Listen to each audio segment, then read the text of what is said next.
restored to humanity, right? Given the mind of a man.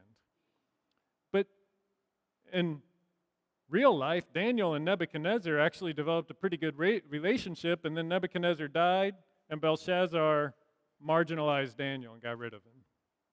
So this is an anxious time in Daniel's life, an uncertain time. Leadership, when leadership over you changes, there's all sorts of questions. Usually coming down to what's it mean for me, right? What's it mean for me? How's my life going to be impacted and changed? But this is backing up in time. So this is between chapters 4 and 5 that this happened. And Daniel receives this dream in a vision. And I think it's important for us to note that while Belshazzar has pushed Daniel to the side, God has not. He's still speaking to him, right? He is still loving his child. Right? Verses 1 to 8, Jesus calls us to be courageous. These 4 terrifying beasts come up out of the sea, and they're terrifying. In the midst of that terror, Jesus calls us to be courageous. This is apocalyptic literature. Some of the vision can be understood, and some is explained in the back half of the chapter. Some is debated. And when it comes to the future especially, much is up for debate. But here's what we can know. There is power on the earth. There are terrors on the earth. There is violence.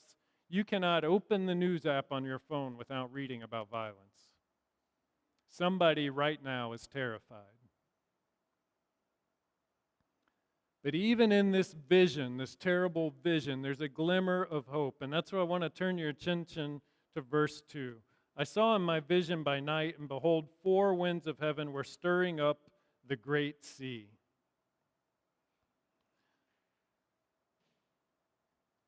For Daniel, this would be reminiscent of Genesis chapter 1, verse 2. The earth was without form and void, and darkness was over the face of the deep, and the Spirit of God was hovering over the face of the waters. A reminder that as these beasts come up, the Spirit of God is still at work. Circumstances can get really bad, but just because something looks bad doesn't mean God isn't at work. Just because something doesn't go the way we want doesn't mean God isn't in the midst. Right? Here are these beasts coming up, terrible and terrifying, yet over them all, as we will see later in the chapter, the Ancient of Days, the one who reigns. Right? God is sovereign, working his plan since creation. Right? So these 4 winds of heaven stirring up the great sea, and then the beasts come out.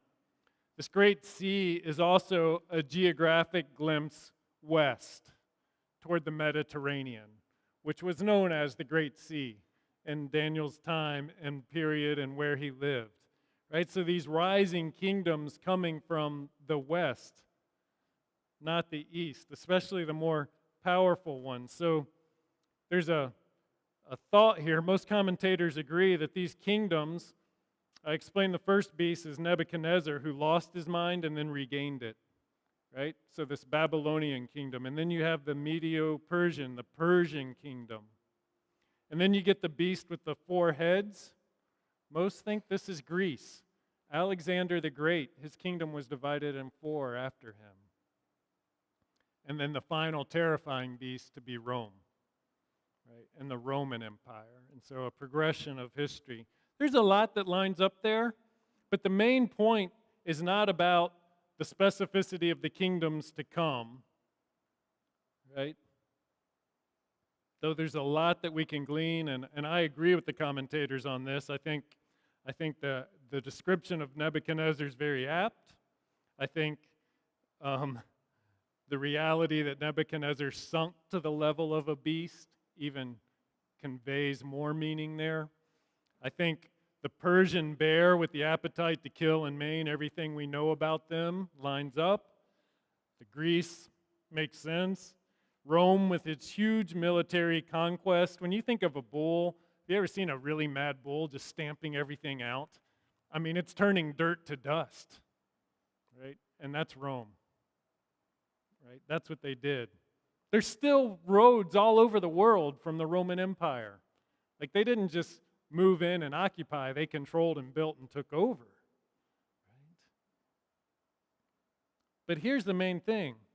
Not these four kingdoms. The main thing is that rebellion toward God occurs in every generation and every kingdom. All of these kingdoms and every kingdom since. There's rebellion against God. The beast keeps arising, trying anew to win and hold his dominion. And these were terrifying beasts. But we turn to Luke chapter 12. Jesus speaking says, I tell you, my friends, do not fear those who kill the body and after that have nothing more they can do. Don't fear those who can kill you and after that, what's left? They can't do anything more. Right? This is the word of God to this situation. This is how Jesus handled this kind of terror. He said, don't fear it. They can only deal with your body. Right? The power of these beasts is confined to earth, which is ultimately in God's creation a very small thing. Perhaps you may know this, there's going to be a blood moon tonight, right? There's an eclipse of the moon tonight, and so that'll be happening, and so you can stay up till midnight and see it. At my age, don't always make it to midnight, right? I shoot for double digits, and I'm doing pretty good. But if you go out there and take a look tonight, look at all the stars beyond. How big the universe is. Gives us a glimpse of how small we are. And these kingdoms, though yet big and powerful and terrifying, are confined to a time and a place. Only God is sovereign over it all. Right? And so, hold to the courage that Jesus gives us and don't fear only those who can only kill your body. These are radical words, but what a picture of power. It takes courage to follow Jesus in the face of such opposition. And friends, we should pray for our brothers and sisters who are facing opposition. And when we face opposition, we should remain faithful to Christ, even when it isn't comfortable. And I would even submit to you that comfort may be the greatest obstacle to courage. Right? Sometimes it just takes courage to get up and get out.